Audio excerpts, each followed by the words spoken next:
Vous savez, quand vous avez toujours l'habitude de placer Dieu devant votre vie, il vous permettra à vous voir tel que vous êtes. Placer Dieu devant nous montre la direction qu'il nous faut suivre.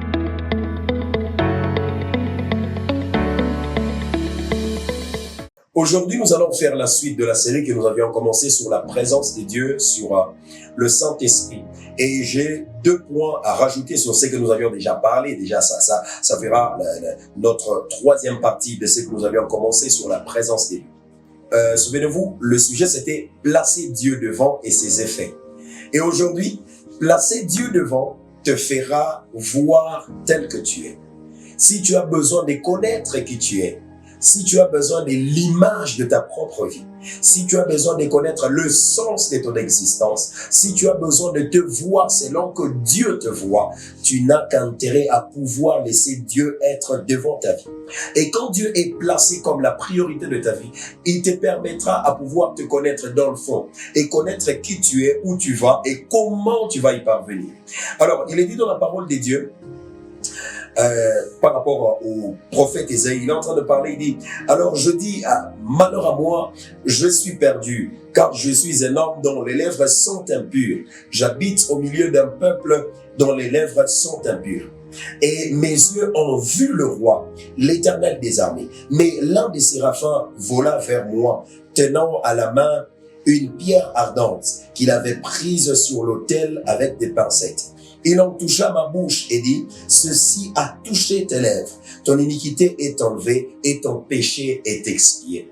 Il était grand prophète de sa génération. Il parlait de la part de Dieu tout le jour. Il faisait des grands miracles. Il était en train vraiment de servir le Seigneur avec beaucoup de force et beaucoup de zèle. Mais il est arrivé à un stade de la vie où la présence de Dieu s'est tangiblement manifestée dans sa vie. Il commence à dire malheur à moi. Et il finit par dire lui-même, voilà, là c'est avant que l'ange ne puisse venir. Il est en train de déclarer, il dit, mes lèvres sont impures.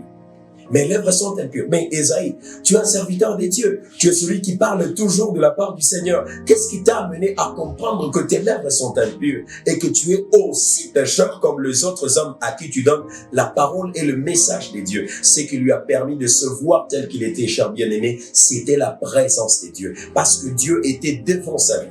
Vous savez, quand vous avez toujours l'habitude de placer Dieu devant votre vie, il vous permettra à vous voir tel que vous êtes et à donner la définition de votre vie telle que lui est en train de la donner. Alors, il y a un auteur qui dit, l'humilité vous rendra toujours honnête. Quelqu'un, lorsqu'il est humble, alors il va rentrer ou baigner dans le monde de l'honnêteté. Il sera honnête. Pourquoi? Parce que la présence de Dieu ne vient pas pour nous renforcer dans ce que nous sommes, mais la présence de Dieu vient pour nous donner ce qu'il nous faut. Et ce qu'il nous faut est puiser du cœur de Dieu pour notre vie.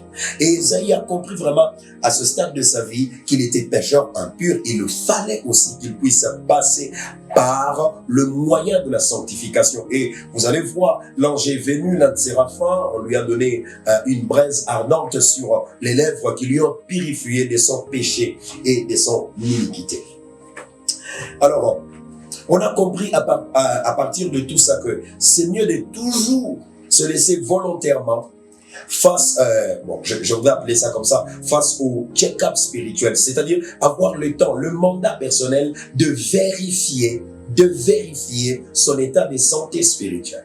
Sans que quelqu'un ne puisse venir te l'interpeller, mais toi-même que tu aies le temps de faire ça. Et nous allons voir ça, cette vie volontaire-là, dans la vie de David. David est en train de dire, sonde-moi éternel, éprouve-moi, fais passer au creuset mes reins et mon cœur. Il s'expose devant le Seigneur. Il a besoin de la vérification de son cœur et de sa vie. Quoiqu'il le roi et serviteur de Dieu, il comprend que mon autorité, ma position peut me ramener à faire des choses qui ne sont pas propres à moi. Alors Seigneur, sonde-moi, fais-moi encore voir qui je suis réellement à tes yeux, qui me permettra à savoir me ramener dans la bonne direction. Alors, après cette prière de David, regardons son approbation après s'être laissé visiter par Dieu. Il dit, si tu sens mon cœur, si tu le visites la nuit, si tu m'éprouves, tu ne trouveras rien. Ma pensée n'est pas autre que ce qui sort de ma bouche. Il a commencé par demander que le Seigneur puisse venir sonder son cœur. Mais en deuxième position, il commence à dire, si tu venais aujourd'hui, tu sondes mon cœur, tu vérifies ma vie, tu vérifies mes reins, tu vas te rendre compte qu'il n'y a rien de moi qui est du diable ou de ma chair. Mais tout ce qui forme ma vie ne vient que de toi. C'est important, mes frères et sœurs, de pouvoir se concentrer à la présence de Dieu comme la priorité de notre vie pour que nous nous voyions tels que nous sommes réellement. Alors, la deuxième et la dernière chose pour aujourd'hui, c'est-à-dire placer Dieu devant, nous montre la direction qu'il nous faut suivre. Dans la vie, nous avons besoin de trouver la direction de Dieu, trouver ce qu'il nous faut faire pendant une saison donnée. Nous sommes en 2025, on a besoin de servir Dieu, on a besoin de faire tout un tas de choses. Mais ce qui nous permettra à faire la bonne chose qu'il faut pour notre bien à la gloire de Dieu, c'est quand on saura fixer Dieu devant comme la priorité principale de notre vie. Cette année, il nous faut placer Dieu devant parce que nous sommes en train de rechercher des directions et des directives de sa part pour mieux faire cette année 2025. Et quand on va arriver en décembre 2025, qu'on puisse se dire qu'on a réussi et gagné. Alors, la réussite de notre destinée, mes frères et sœurs, exige que nous soyons dans la bonne voie ou dans la bonne direction. Et cette bonne direction-là, vous n'allez pas la trouver par rapport à vous-même. Elle est cachée où? Dans le cœur de Dieu. Et quand tu seras les placer devant, il sera en train de te revisiter pour te parler de ce qu'il te faut et te retrouver dans la bonne direction. La Bible est en train de parler. L'Éternel allait devant eux, devant le peuple d'Israël avec Moïse. Le jour dans une colonne de nuées pour les guider dans leur chemin et la nuit dans une colonne de feu pour les éclairer afin qu'ils marchassent jour et nuit. Ils avaient besoin de la visitation de Dieu. Il fallait que Dieu puisse être de leur côté. Et Dieu était une lumière pour eux pendant la nuit. Oh, vous savez, cette année 2025 est faite et sera toujours faite des moments de ténèbres ou des moments de nuit. Et ce qui sera pour toi une lampe, c'est la présence de Dieu qui te permettra à t'éclairer pour que tu ne puisses pas trébucher et même sombrer dans ce que le monde sera en train de te proposer. Je voudrais finir avec cette histoire d'Élisée et Géasi, son serviteur. Le prophète Élisée avait prié pour le général Naaman, la lèpre est partie. Il a refusé de prendre le bien. Mais son serviteur Géasi est parti en catimini pour pouvoir demander ce que son maître avait catégoriquement refusé. Et quand Géasi était parti, il a trouvé Naaman, le général syrien. Il a demandé tous les biens qu'il fallait, ce que son maître avait refusé. Et quand il a pris tout le bien, il est rentré. Il arrive, son maître lui dit, mon esprit n'était pas absent quand tu étais devant le char et puis tu as commencé à parler avec Naaman et tout le reste. Oh, mais Élisée, tu dis que ton esprit n'était pas absent, toi tu es resté ici, il t'avait pas prévenu. Et oui, l'esprit d'Élisée n'était pas absent.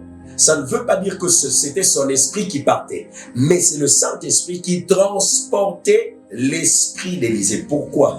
Parce que Dieu était la priorité de sa vie et il était devant. Si vous avez besoin de mieux gérer même les gens que Dieu vous a donnés sous charge ou sous votre responsabilité, sachez placer Dieu devant.